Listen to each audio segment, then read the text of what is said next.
বর্তমান সমাজে ধরতে গেলে কিন্তু একজন গৃহিণী কোনো পুরুষ মানুষের থেকে কম যায় না। তবে হ্যাঁ, গৃহিণীরা কিন্তু কোনো রকম ভাবেই পুরুষ মানুষের সমান সমান যোগ্যতা বা সম্মান পায় না লোকের চোখে। কিন্তু দেখো, কোনো কাজে কিন্তু কোনো পুরুষ মানুষের থেকে কম যায় না, তাই না? তো চলো আজকের ভিডিওটা এখান থেকে স্টার্ট করছি। Hello everyone, good morning, welcome back to my channel. আশা করছি সকলেই খুব ভালো আছো। বীরভূম জেলার ছোট্ট একটা শহর থেকে আমি সুধা আবারও চলে এসেছি নতুন দিনের নতুন আরও একটা ব্লগ নিয়ে। সাথে থাকো আমার। আশা রাখছি আজকের ভিডিওটাও তোমাদের প্রত্যেকের খুবই ভালো লাগবে। আজকে হচ্ছে শুক্রবার, ঘড়ির কাঁটায় বাজে মোটামুটি ওই 7:30। আজকে কিন্তু গুড ফ্রাইডে, তার জন্য আমার ছেলের স্কুলটা ছুটি আছে। তবে হ্যাঁ দেখো, এই যে দেখতেই পাচ্ছ, এক্সট্রা কাজও কিন্তু প্রচুর বেড়ে গেছে। স্কুল যে নেই মানে যে তাড়াহুড়ো নেই তা নয়, তবে কি বলতো, এক্সট্রা কাজ যেগুলো আছে না, সেগুলোর জন্য কিন্তু একটুখানি বেশি চাপ আছে বলতে পারো। সারা রাত ভোর বৃষ্টি হয়েছে, সকালেও বৃষ্টি হয়েছে, এখন একটুক্ষণ বলতে পারো যে থেমে আছে। সেই কারণে দেখলাম বাইরেরটা পরিষ্কার করে নি। তবে কি জানো তো, এই যে ঝাঁটটার দেওয়ার পর না আবারও কিন্তু বৃষ্টি হয়েছিল। আর এই তো দেখতেই পাচ্ছ, এই যে তেঁতুল পাতাগুলো, যেগুলো হচ্ছে আমাদের বাড়ির সামনে যে তেঁতুল গাছটা আছে সেখান থেকেই পাতাগুলো চলে আসে।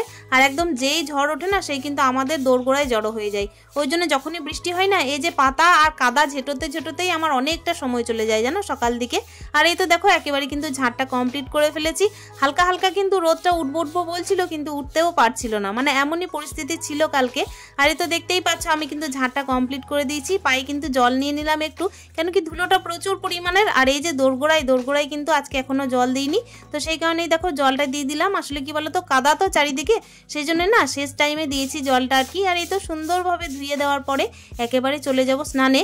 আচ্ছা চলো, কাজ হতে থাক। আর তোমাদের সাথে একটা ঘটনা শেয়ার করি। আমি যখন এই বাড়িটা আর কি প্রথম তৈরি করা আরম্ভ করি, আমি নিজের কথাই বলছি আর কি, যে আমি তৈরি করা আরম্ভ করি এই কারণেই বলি, কেন কি এই বাড়িটা কিন্তু একটা ইট গাঁথা থেকে শুরু করে সমস্তটাই আমারই কৃতিত্ব বলতে পারো। হাজবেন্ডের ইনকামের টাকা দিয়ে কিন্তু আমি নিজের বুদ্ধিতে এই ঘরটা তৈরি করেছি, সমস্ত মালপত্র আনা, সমস্ত কিছুই। তবে হ্যাঁ, কোনো জিনিস যখন নতুন মানুষ তৈরি করে না, তখন দেখবে সেটার প্রতি অভিজ্ঞতা একদমই 0% বললেই চলে। তো সেই কারণে আমার কোনো অভিজ্ঞতা ছিল না, যা ছিল কিন্তু সমস্তটাই মিস্ত্রিদের ওপর তুলে দিয়েছিলাম। আর তার সঙ্গে কি একটু করে নিজস্ব বুদ্ধি দিয়েই মানে করার চেষ্টা করতাম, নিজের বুদ্ধিটা আর কি কাজে লাগানোর চেষ্টা করতাম, নতুন করে শেখার চেষ্টা করতাম, এই আর কি। তো আমাদের চিলেকোঠায় কিন্তু একটা টিন লাগানো হয়েছিল, সেই টিনটা একেবারে পাতলা। আসলে ইনকামের টাকায় ঘর হচ্ছে আমার হাজবেন্ডের, কিন্তু দেখো মিস্ত্রিদেরকে যে জিনিসটা আনতে দিয়েছি সেই জিনিসটা একেবারে পাতলা নিয়ে চলে এসেছে। আর হনুমানের উপদ্রবে কিন্তু টিনটা একেবারে বলতে পারো 4 টুকরো হয়ে গেছে। তার কারণে কিন্তু প্রচুর জল বৃষ্টি পড়তোই, তো দেওয়ালে জল পড়তো, তার সঙ্গে হচ্ছে ঘরেও জল পড়তো। আর কিছুদিন আগে যখন তোমাদেরকে ভিডিওর মধ্যে দেখিয়েছিলাম যে ওপরে একটা স্টোর রুম হচ্ছে, তখনই কিন্তু আমি নীল টিন আবারও লাগা করিয়েছিলাম মিস্ত্রিদেরকে অনেকভাবে বোঝানোর চেষ্টা করেছি যে টিনটা কিন্তু এইভাবে লাগালে চলবে না। টিনের কিন্তু যে ছাউনিগুলো দেওয়া আছে, তার উপরে যে মাথা বাঁধা আছে, তার ওপরটা কিন্তু ছাড়াতে হবে, তারপর নতুন করে টিন লাগাতে হবে। কিন্তু ওনারা কি বলেছিলেন জানো, আমাকে বলেছিলেন মেয়ে মানুষের বুদ্ধি তো, 1 ফোঁটাও জল পড়বে না। কিন্তু আমি তখনই বলেছিলাম অতি অবশ্যই জল পড়বে, আবারও কিন্তু নতুন করে টিন লাগাতে হতে পারে। তাই ওপর এমনিভাবে টিন লাগালে চলবে না, একেবারে যে মাথাটা বাঁধা আছে ওটাকে ছাড়িয়ে তারপর টিন লাগাও। কিন্তু ওরা কি করলো, শর্টকাটে টিনটা লাগিয়ে দিল। এই যে এখন ইদানিং বৃষ্টিটা পড়ছে, তোমরা বললে মানে চিন্তা করতে পারবে না, আগে যখন ফাটা টিনে আমি বাস করতাম না, তখন যতটা না জল পড়ছে, এখন হচ্ছে কি মনে হচ্ছে আমি মাঝগঙ্গায় ভাসছি যেন। আগে একটা পাতলা কম দামি টিন দেওয়ার পর এই যে নতুন নীল টিনগুলো দিয়েছি, সেগুলো কিন্তু হিউজ পরিমাণে দাম জানো তো। একটা টিন প্রায় পড়ে গেছে 1600-1700 টাকা করে। তো এই টিনের ওপরে যখন মানে এতটা খরচা করার পর আবারও বৃষ্টিতে আমাকে ভুগতে হয়, তার থেকে আবার বড় কথা কি, আগের ওই যে ফাটাফুটো টিনের থেকে বেশি বৃষ্টিতে ভুগতে হয়, তাহলে কি কষ্ট লাগে বলো তো। এই যে টিনের কানায় এত পরিমাণে জল পড়ছে, আসলে পড়বে নাই বা কেন, মাথাটা তো বাঁধেনি, মাথাটা না বেঁধে এমনি টিনটাকে সাইডে চাপিয়ে রেখে দিয়েছে। তো সেই কারণে চিন্তা করলাম যে এত যদি বৃষ্টি পড়তেই থাকে, আবারও সেই মিস্ত্রি রাখতে হবে, আর আবারও কিন্তু আবার মাথাটাকে ছাড়িয়ে আবার নতুন করে টিন লাগাতে হবে। এই তো একটা খরচা। তারপর হচ্ছে কি বলতো, আমার হাইরানি প্রত্যেক দিন কিন্তু যখনই বৃষ্টি পড়ছে, একদম সিঁড়ি থেকে গদগদিয়ে জল পড়ছে, আর সেগুলোকে আমাকে মুছতে পরিষ্কার করতে, তারপর হচ্ছে ডাইনিং দিয়ে এই যে জল বেয়ে চলে আসছে। আমি তো ভিডিওর মাধ্যমে আমি দেখানোর চেষ্টাও করেছিলাম কালকে, তবে কি বলতো কারেন্ট ছিল না, তাই কিন্তু দেখাতে পারিনি। আর ওই টাইমে কিন্তু আমার এতটা পরিমাণ কষ্ট হচ্ছে, আমার ঠান্ডাও লেগে যাচ্ছে, আর এত বৃষ্টি পড়ছে, সেই কারণে আমাকে ভুগতেও হচ্ছে। তো আমি এই যে চিন্তা করলাম, এই যে দেখতেই পাচ্ছ চাদর ছেঁড়াটা, এখন তো বৃষ্টি ইদানিং পড়তেই আছে, আর এখন কিন্তু আমি বাইরে গিয়ে দড়ি কিনে আনতে পারবো না, তাই চেষ্টা করলাম এটাকে কেটে কেটে একটা দড়ির মতো বানাই।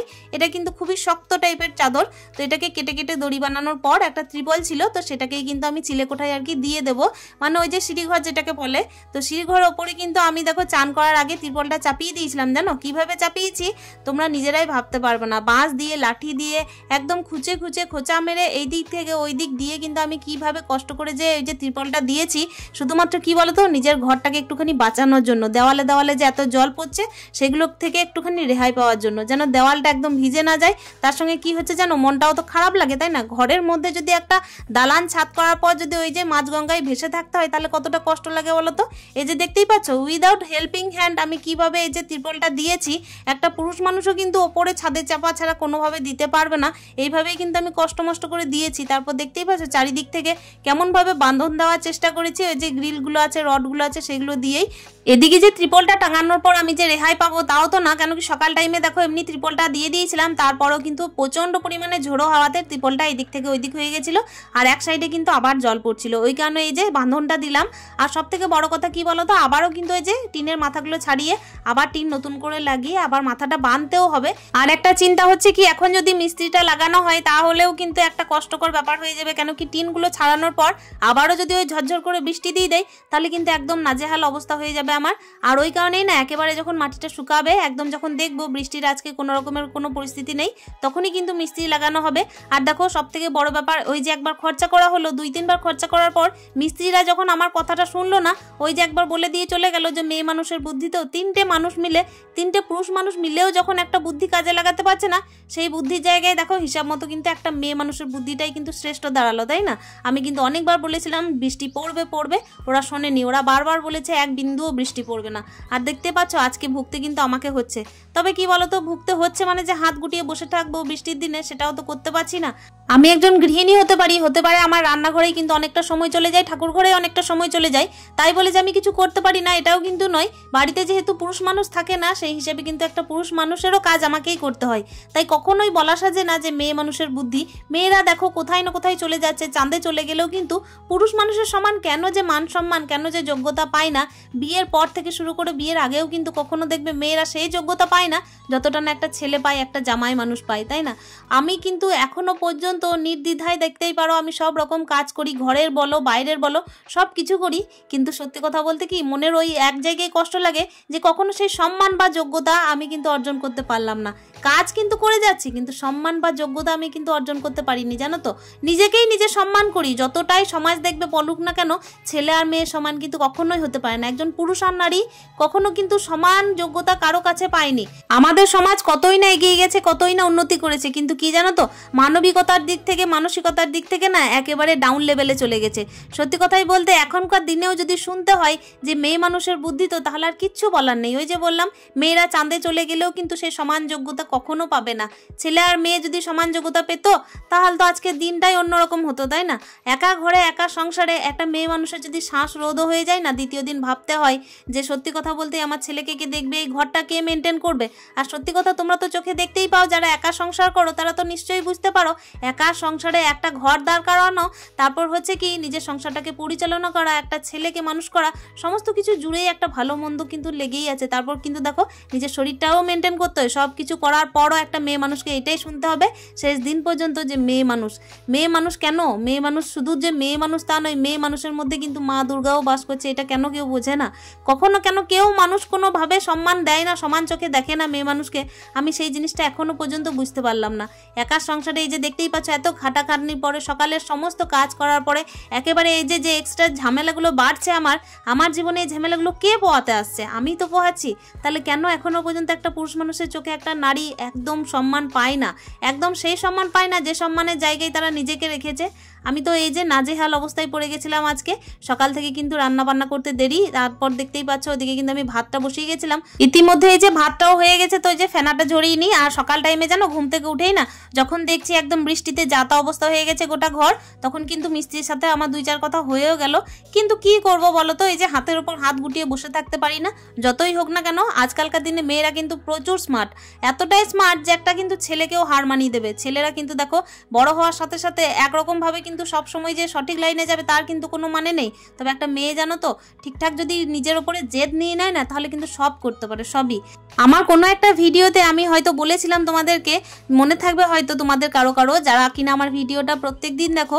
আমি বলেছিলাম একদিন যে আমার এক বান্ধবী, সে কিনা এখন স্কুল টিচার, তার কাকু কিন্তু আমাকে টোটোয় যেতে যেতে বলেছিল, দেখ আমার ভাইজি আজকে স্কুল টিচার, তুই কিন্তু জীবনে কিছু করতে পারলি না, নিজের যোগ্যতায় একটা চাকরিও করতে পারলি না, তোর কপালটাই খারাপ। আজকে বলার চেষ্টা করছি আমি কেন জানো তো এই কথাটা, ওই কাকুটার স্ত্রীকে দেখছি আমাদের বাড়ির সামনের একটা বাড়িতে রান্না করছেন, অথচ তার ভাইজি দেখো স্কুল টিচার, তার কিন্তু দাদাও একজন সার্ভিস করেন, তার সঙ্গে ব্যাপার হচ্ছে তার বোনও করেন, তার মাও কিন্তু পেনশনের টাকায় সংসার চালান। কিন্তু এখন দেখতে পাচ্ছ তার স্ত্রী কিন্তু লোকের বাড়িতে রান্না করে খাচ্ছেন। আমি বলছি না যে কাজ কোনো রকমের ছোট, কাজ কিন্তু সবই সমান, যোগ্যতা দিয়ে করলে কিন্তু সব কাজই কিন্তু দেখো খেটে খাওয়ার মতো, তার সঙ্গে ব্যাপার হচ্ছে কোনো কাজ ছোট নয়। তবে কি বলতো, ওই যে বললাম বড় কথা কাউকে শোনাতে নেই গো, কোনোভাবেই কিন্তু কোনো বড় কথা শোনাতে নেই। এই কারণেই, কেন কি দেখো তিনি কিন্তু এখন ঘরে বসে আছেন আর তার বউয়ের রোজগারেই কিন্তু সংসার চলছে। বউ একটা চশমার দোকানে থাকছেন আর 2 বেলা লোকের বাড়িতে রান্না করছেন। তাহলে দেখো মেয়ে মানুষ হয় কম কিসের, বউয়ের কাজে যখন মানে সংসার চলছে, বউয়ের ইনকামে যখন তিনি খেতে পাচ্ছেন, তাহলে একটা মেয়ে মানুষকে ছোট করার তো কোনো অধিকার নেই। আর দেখো এই কারণেই না আমি বলার চেষ্টা করছি যে প্রত্যেকটা মেয়ে কিন্তু স্মার্ট, অতিরিক্ত স্মার্ট, একটা ছেলের থেকেও স্মার্ট। মেয়েরা জানো তো যে খুন্তি নাড়ে ছেলে সামলায়, এমনকি তার সত্ত্বেও বাইরে ইনকাম করতে বেরোচ্ছে, আবার কি নিজের স্বামীকে কিন্তু দেখো রোজগারের টাকায় বসে বসে খাওয়াচ্ছে। তাহলে মেয়ে হয়ে কোথায় কম, হিসাব মতো তো দেখতে গেলে একটা পুরুষ মানুষও হার মেনে যাচ্ছে। তাহলে ওই কারণেই বলার চেষ্টা করছি, আমিও কিন্তু নিজের সংসারের জন্য বসে থাকি না জানো তো। হতে পারে সরকারি কোনো ইনকাম করি না, তাই বলে যে নিজের সংসারের এই যে স্বামী সন্তানের মুখে যে হাসিটা পাই না, এটা কিন্তু আমার ইনকামের থেকে কোথাও কম নই।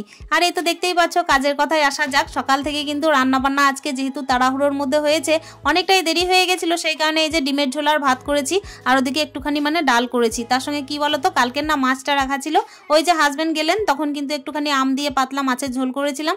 তো ওই আম দিয়ে মাছের ঝোলটা না একটুখানি ভাবছি যে গায়ে লাগা লাগা করে দেবো, এক পিসি আছে তো, ছেলে তো মাছ খাবে না, ওই মাছটা আমি খেয়ে নেবো। আর এই যে 4টে ডিম দিয়ে ঝোল করছি, 4টে ডিমের ঝোল করছি কি কারণে জানো, রাত্রিবেলায় যখন তখন মানে কারেন্ট চলে যাচ্ছে, তো রান্নাঘরে না খুবই কষ্ট হয়, তারপর কি ছেলেকে পড়াতেও হয়, ওই কারণে একটু হিসেব বুঝে চলার চেষ্টা করি, এই আর কি। টাইমটাকেও মেনটেন করছি, ঘরটাকেও দেখার চেষ্টা করছি, আর তার সঙ্গে কি ছেলেটাকেও। আর এই তো দেখতেই পাচ্ছ ডিমের ঝোলটাও কিন্তু এদিকে রেডি হয়ে গেছে।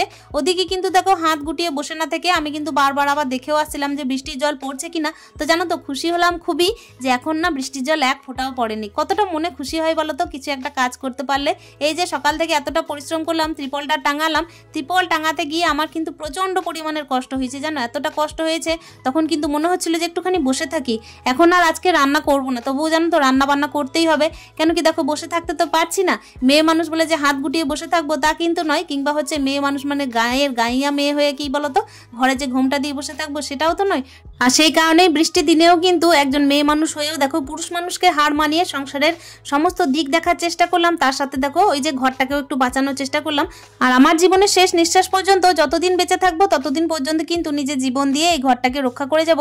তো চলো ভিডিওর এই পর্যায়ে এসে একটা কথা না বললেই নয়, এতক্ষণ পর্যন্ত যারা যারা আমার সঙ্গে আছো, আশা করছি আজকের ভিডিওটা তোমাদের প্রত্যেকের খুবই ভালো লেগেছে। একটা মূল্যবান কমেন্টের মাধ্যমে জানানোর চেষ্টা করো ভিডিওটা কেমন লেগেছে। দেখা করছি অন্য একটা ভিডিওতে, ততক্ষণের জন্য স্টে হ্যাপি, মন টাটা, ভালো থেকো, সুস্থ থেকো।